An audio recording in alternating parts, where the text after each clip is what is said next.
Здравейте отново. Преди малко монтирах Power Plenum на редуктора. Това е оригиналният редуктор. Монтирах му такъв самоделен Power Plenum. Показваше ми скорости 264. Пушката е 4,5 Артемис П-15. Стрелях с слъгове ЗАМ 0,65. Сега ще видим дали има някаква промяна. Друго нищо не е пипано по пушката, съвсем заводски. Сега ще проверим след монтирането на Power Plenum какво сме постигнали. Значи налягането в момента е 220 някъде. Сега ще видим какво е станало.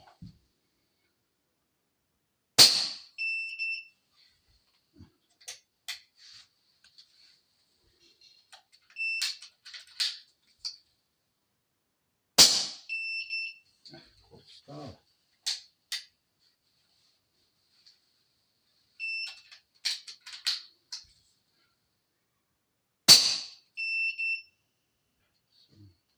Шутка.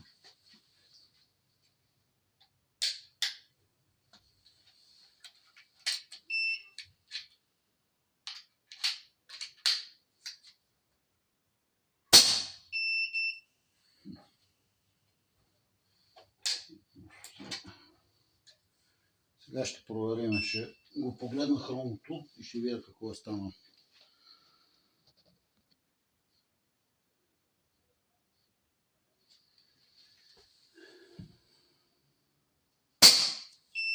...273. Явно осветлението тук в стаята пречи на хронографа. 271. 269.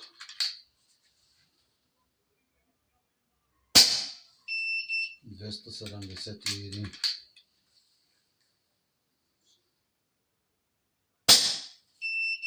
272.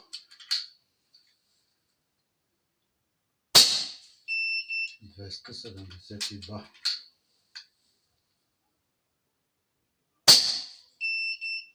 272.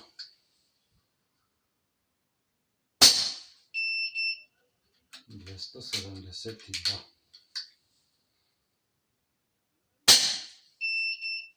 272.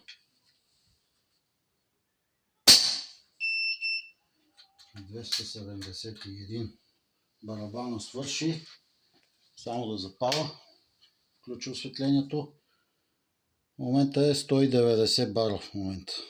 Ето го. Значи барабанчето е 11 съчми, плюс още няколко, които изстрелях преди това. Значи някъде около 15 изстрела. И в момента от 265 ги дигна на 271-272. Това е след монтирането на самоделния Power Plenum. Това е.